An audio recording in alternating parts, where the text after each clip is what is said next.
Welcome back, everyone, to another episode of College Hockey Talk. On today's podcast, I am joined by junior of the Minnesota Duluth women's hockey team, Gabbie Hughes. Welcome to the podcast, Gabbie, and thank you so much for coming back on. I really appreciate it. Yeah, thank you for having me. No problem. And obviously, the season was very different compared to other seasons in the past, just because of the pandemic. How'd you deal with all the challenges that your team faced this year? Yeah, luckily I have a good enough group and a good enough support system in Duluth, so it was a hard adjustment to get used to, but it was luckily I'm with my best friends and it's a family that we have here, so it wasn't too bad only being able to see the girls. That's good to hear. And obviously, you didn't play this season without any fans, at least for the first part of it. Was that an adjustment for yourself, not playing in front of a crowd? And how'd you deal with that? It was a little bit. Amsoil for our games doesn't really get packed, but it's definitely noticeable when there are fans there. So not having like my family there was kind of a bummer, but I guess it was still knowing that they were watching. It wasn't too much of an adjustment to make, I don't think. Yeah, and you also had to adjust to many schedule changes throughout the regular season. How did you mentally stay prepared for all those changes and postponements that happened to your schedule? And what was the key for maintaining flexibility for this season? Yeah, that was tough. I think I remember one time where it was the day before the game we were supposed to play, and the series got canceled and had to reschedule for a different time. And I think just handling that and being ready to play whenever we can get the chance was something that we definitely had to work on, and kind of helped you get a little bit more of like an appreciation for the sport. And when you finally do get to play, it's you finally get to unleash and actually go out and have some fun. And I think it helped us stay motivated and appreciating the sport and not taking it for granted was kind of what got us prepared and staying in the game. Yeah, and 3-on-3 overtime was also introduced to college hockey this year. What was that like for yourself, being an offensive player and having more space on the ice and having more chances for offensive opportunities? Yeah, 3-on-3. I love that they put that in there. The ice, there's so much ice out there, and you have so much time, and it's just more of skill out there, and a lot of things you have to take into consideration when you're playing 3-on-3 in overtime. So I really like it, and I really enjoyed it. I love watching Ashton Bell out there on 3-on-3. She is awesome. She's a defenseman, but she looks like a forward when she's on 3-on-3. So yeah, I really like what they did with that. Yeah, and do you have to be more defensively minded in those situations just because if you make one little defensive mistake, it can cause an odd man rush for the other team? Yeah, definitely. You have to be just a lot more aware of your girl when she's on the ice, and it's basically just man on man the whole entire time. So and when you have possession, you can't change only when you have possession, and just a bunch of those little details you have to pay attention to a little bit more than 5-on-5. Yeah, what's your main focus when you have possession of the puck? Because that's the key part of 3-on-3 overtime is possession. So I guess when you have possession of the puck, what are you looking to do to create offensive chances, but also have line changes as well and prevent the other team from having their own line changes? Yeah. Um, for 3-on-3, a big thing is honestly winning the face-off, because it's really hard to get the puck back on 3-on-3. But when you do have the puck, a big focus for us that we dialed in on was just entering the zone with three girls with speed, instead of having it be just a one-on-one, and trying to create at least a zone entry from it and get a chance off of that was mostly what we focused on. And never changing when the other girls have the puck. You don't want them to get an automatic rush on 3-on-3. So I think those are the big points we talked about. Now, how would you evaluate your leadership skills from this past season, especially being an upperclassman? And are you more of a vocal or lead by example type of player? Um, I would say I'm a little bit of both. On the ice, I lead by example, but I'm also a very chatty person, and I like to communicate with my line mates and my teammates. And in between periods, I definitely speak in the locker room and just give a little bit of feedback and ask the group what their thoughts were. And I think with this COVID year, everyone had to be a little bit more of a leader. Just everyone was adapting to everything. So I think I definitely grew in a leadership role, and I think everyone else did too, because it was just such a different time for everyone. Now, talk about the freshman class. What impact did they make for the team this year, especially players like Katie Davis and Claire Van Weeren, who are really impactful, in my opinion, watching your team play? Yeah, they definitely added a lot to our lineup. Added a lot more depth this year with all 3 and 4 of our lines.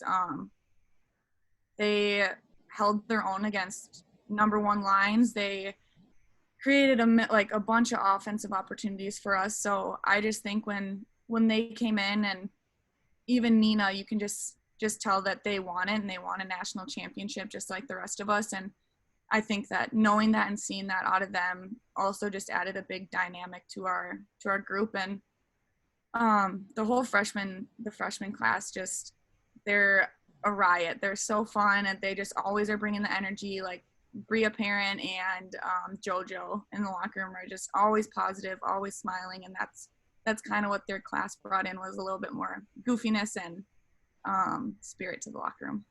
How did you try to help their transition into college hockey this year? Because this was a year that you've never experienced before, and a lot of the freshmen obviously never experienced something like this before as well. So how did you try to help their transition into college hockey?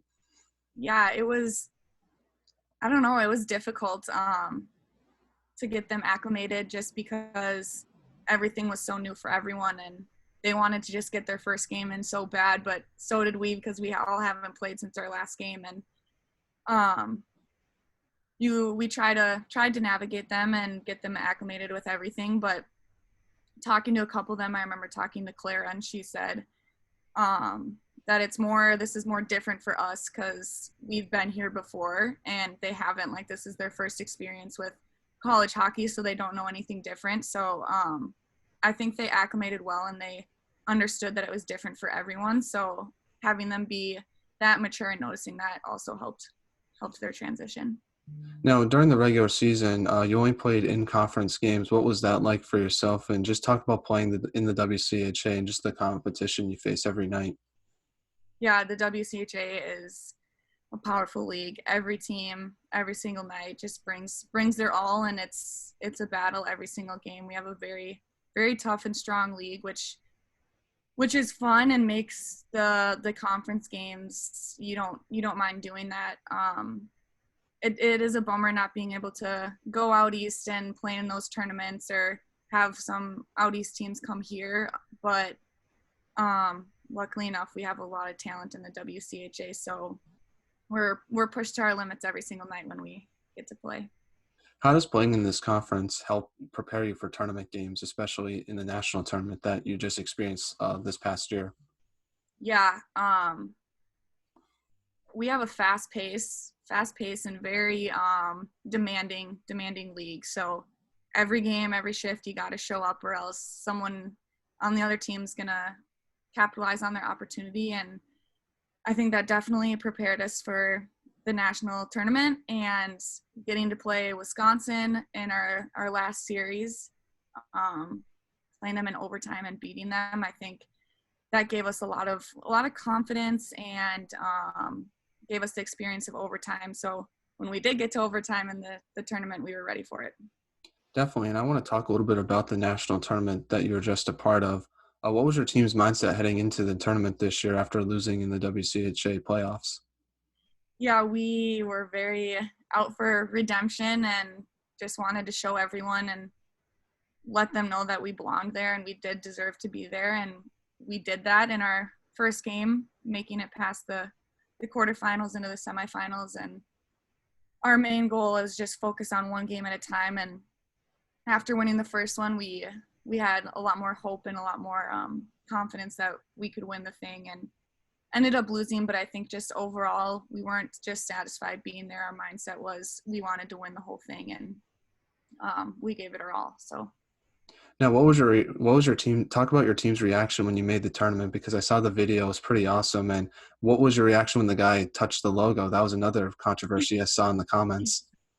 Yeah, when we found out, we honestly, no one had any idea. We were all super nervous. Are we going to make it? Are we not going to make it? It was very 50-50. And so when we finally did, it was the first time since 2010 or something like that. So it was just so exciting. Everyone was so excited, and no one knew he stepped on the logo until after when we watched the video. And then everyone was freaking out, and we ended up fining him. I think it was, I don't remember how much it was, but he paid it and he was fine with it. He's like, "My bad, I'm so sorry," but it was pretty funny. He felt pretty bad. Yeah, that was like the best video of the night. It was just like even if you're not part of the team, it still brings a smile to your face just to see how excited you guys were to be part of that tournament. So that was awesome, just from an outside perspective. Yeah. Now, you're started off the tournament playing Colgate. You won that game in overtime, 1-0. What did you take away from that game? And talk about your team's defensive performance in that game because you shut down some of their good players in that game. Yeah.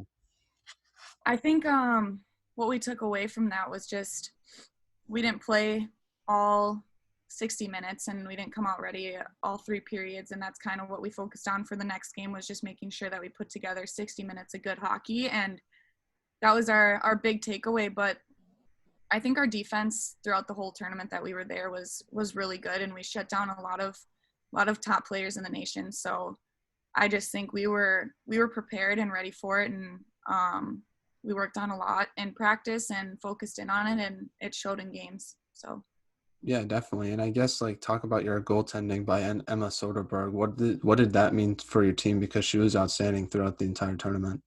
yeah, she was great all year long. She came in playing only a couple games through her first 2 years being here. So um, we all know she could do it. We just didn't know what to expect out of her, and now you do. She is unbelievable. She is the backbone to our team, and the way that she played, the confidence that she brings to the ice and the calmness is something that our team values very, very much. So she's definitely a big reason why we got there and won in the first game and got into overtime in the second game too. So she's a key component.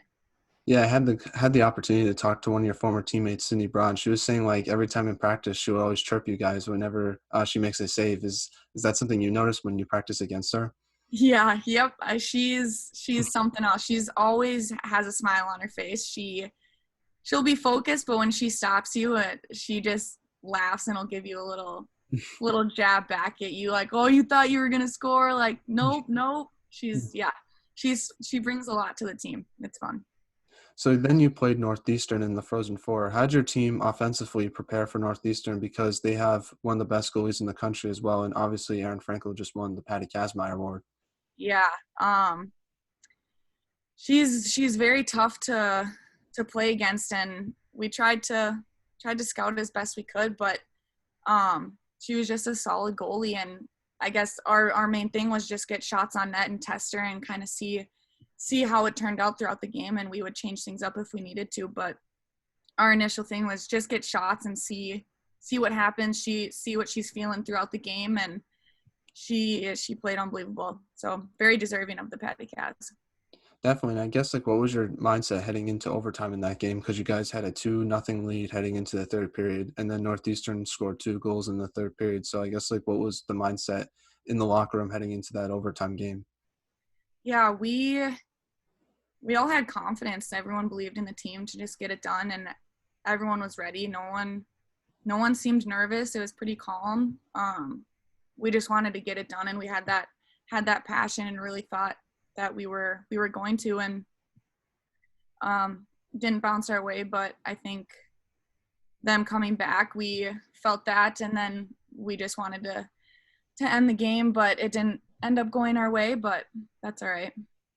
No, the game was also very physical, especially in overtime. What was that something your team practiced before the game was to be more physical than the other opponent? Yeah, definitely.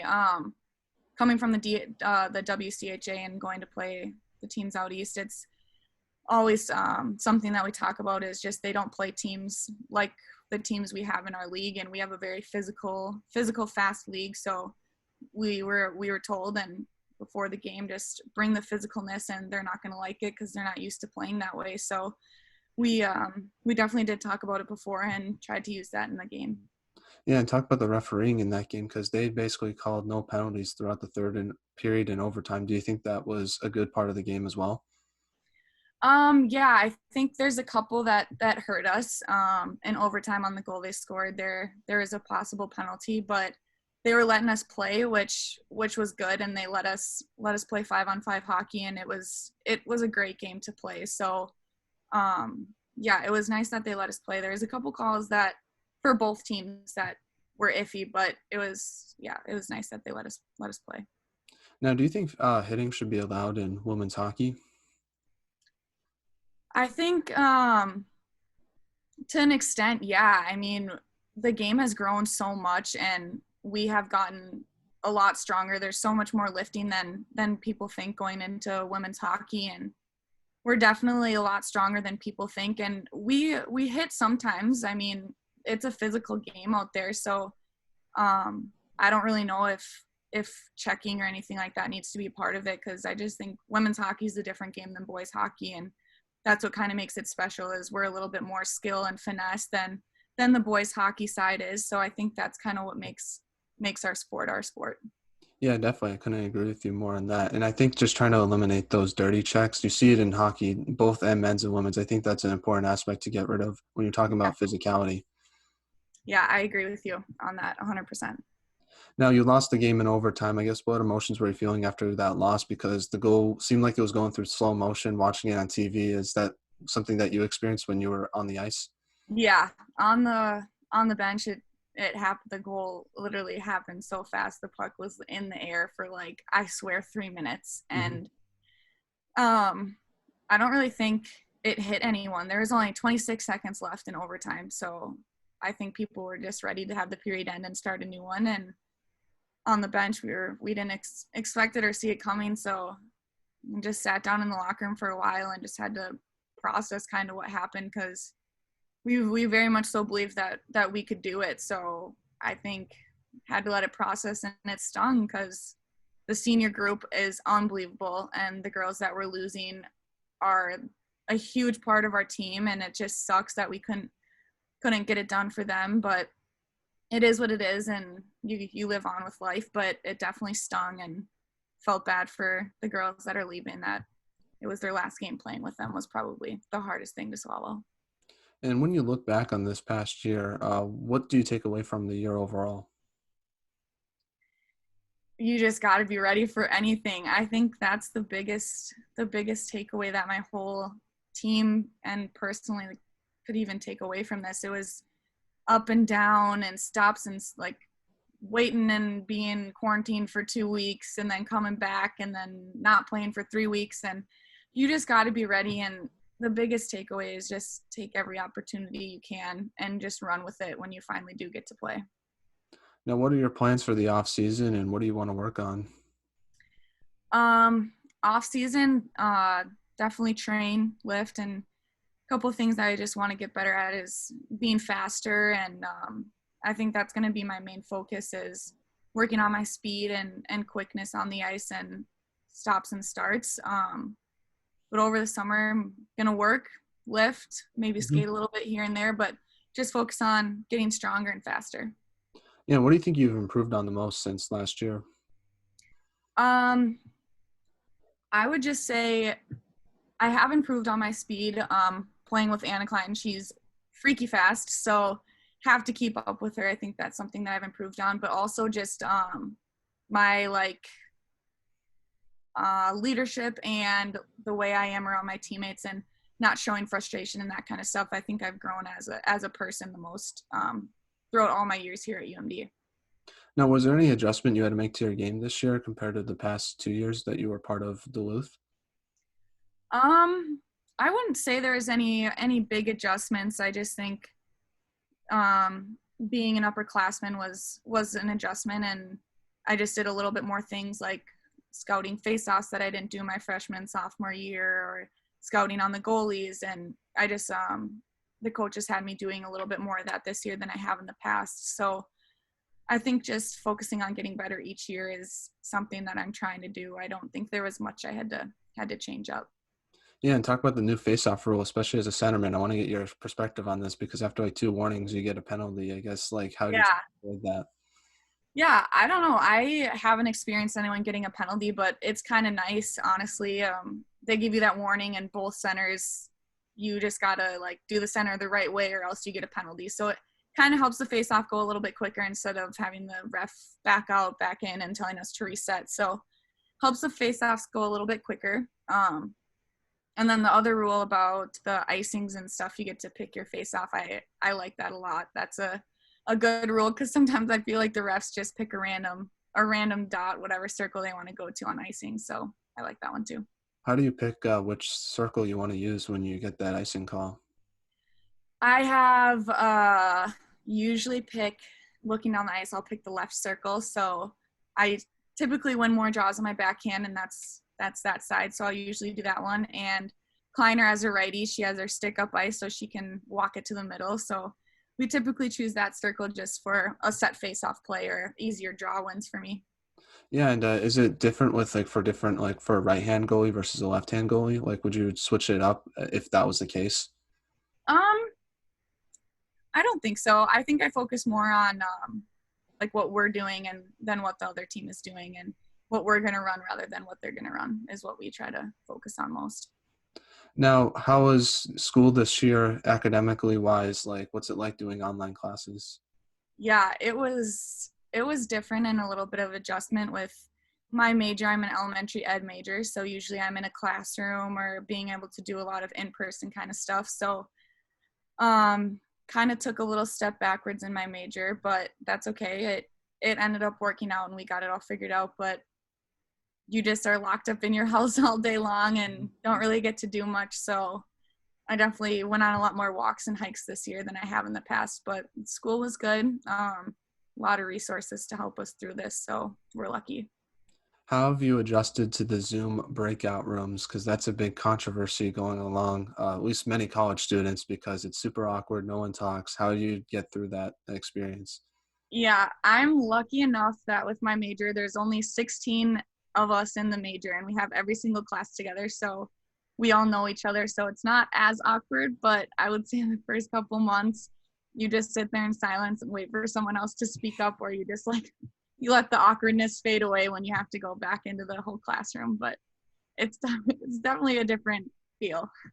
Definitely. Hopefully next year classes will be somewhat back to normal, like on campus, because I think you get more out of the class when you have that face-to-face interaction with the professor.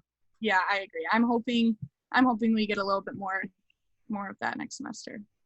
Now, what are your goals and expectations for the team next year? Um, very high expectations. We're gonna have a great group. Basically, honestly, the same team, and we're gonna have great incoming people. So we have very high expectations for ourselves next year, and we our goals are the same they were this year, and we're going to try and make it back to that tournament and hopefully win it this time. So hopefully we'll win the WCHA league, and the regular season league are all big parts of our goals. Yeah. Now, you were a part of the USA evaluation camp in Blaine, Minnesota. Talk about your experience there, and what would you take away from that?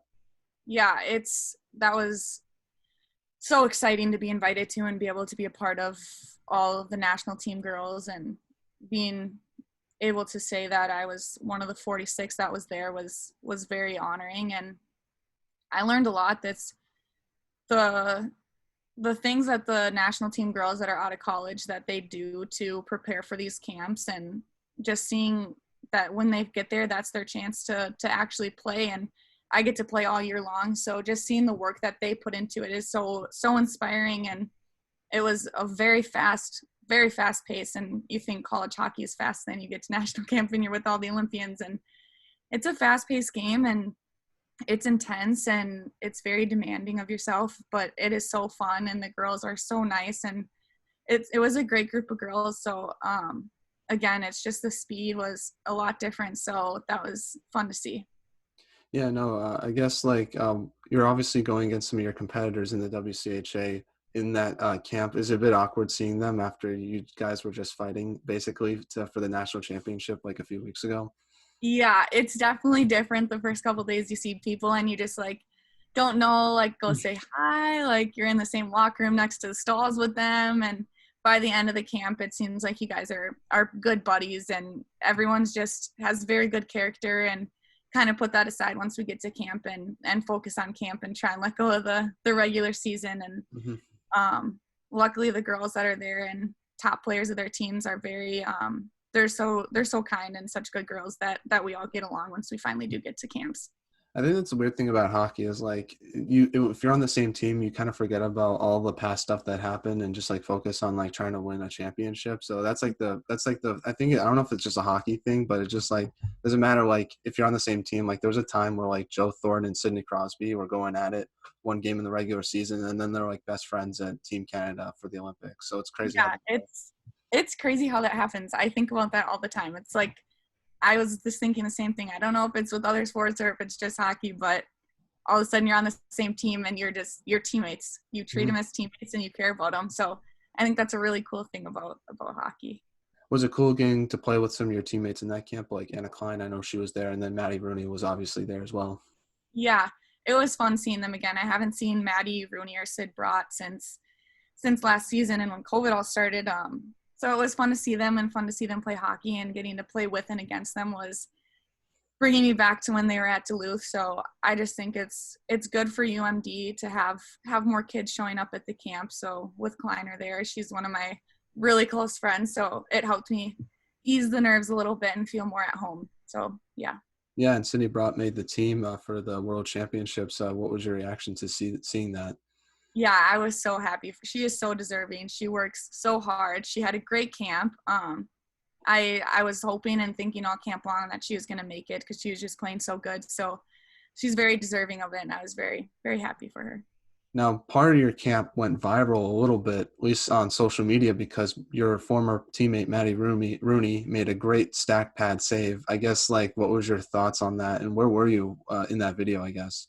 Yeah, I was I was next up on the bench to go on the ice, and she she always has something like that happen. She just makes the craziest saves, and everyone on the bench, some of the girls that don't know her very well, were like, "Oh my gosh!" And then there was the Olympic girls that have played with her, and then me, and we were just like, "Oh, come on, Maddie! Seriously, you had to make it look that sick? Seriously?"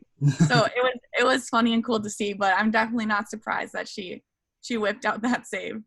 Definitely. Now, we're now in the non-hockey segment of the podcast. And my first non-hockey question to you is if you could have lunch with anyone in the world, who would it be and why? Oh my gosh, that's a tough one. Are they alive or can they be? It doesn't matter. It could be a celebrity. Okay, It could be someone you know personally. I would have to pick Jennifer Aniston. Nice. Are you a Friends fan? Yep, I'm a big Friends fan, and I just love her. She is awesome. That's awesome. Now, what is the most interesting thing you've seen or read this week? Interesting thing I've seen or read. Hmm. If you want me to start, I'll start, and then while you give you some time to think about it. Yeah, you go. Yeah. Well, I know this is technically a college hockey thing, so I'm kind of botching my own segment a little bit since it's the non-hockey segment. But the 5 overtime game between North Dakota and Minnesota Duluth is definitely the most interesting thing I saw this week. It was a crazy game, super fun to watch. I don't know how those guys are still how they weren't cramping up after the 4th overtime. Yeah, that's a good one. I think that would have to be mine too, except I would have to say when they had to change out goalies, when UMD had to change Stay-Skull and Fanti. I think that's just crazy and shows how demanding the game is of their bodies in the 5th or 4th overtime, and he had to come out because he's cramping up. So I think that was insane. Yeah, I heard is Fancy on top of the world right now because everyone seems to love him at Duluth. Yeah. Yeah, he definitely is. He's something else. Well, they will be in the Frozen Four next week. And what's your thoughts on, I guess, that? And since I know you're a big fan of all the athletics teams at Duluth. Yeah, I'm so pumped for them. They always make a playoff push. They always get it done somehow. So I have no doubt that they'll make it to the final game, and definitely will be cheering them on and wishing them good luck. But they are a playoff team, and they love playoffs, and they thrive there. So I'm just excited to watch them play. Definitely, especially with 3 Minnesota teams in the Frozen Four. I think that should be interesting. Someone had a funny tweet where it's like UMass is going into like the Minnesota Star tournament or something. Yeah. That's like how the Frozen Four looks like this year. That's hilarious. That's Yeah. Now, what is something you wish more people knew about yourself besides being a good hockey player? besides being a hockey player? I would say that I like to sing sometimes. I'm not like the best at it, but I enjoy singing and I sing a lot. So Would you ever sing in front of any people or only in private? I sing in front of my teammates and friends a lot, and they want me to someday do the national anthem at our game one time. So trying to work up the courage to do that one day, but we'll see. Can you do it as a player, like sing then play? I've never seen that happen before. Yeah, they said that they would let me if I ever wanted to, but they just said as long as you can get the nerves out from singing and be ready to play a game, then they don't have a problem with me doing it. So Well, we'll see. hopefully you get Whatever to do that. I happens. would love to see it in person, I guess. Yeah, we'll see if I ever get the work up the courage to. Well, hopefully you do. I think that'll be awesome. Now, if you had the world's attention for 30 seconds, what would you say? I would say that um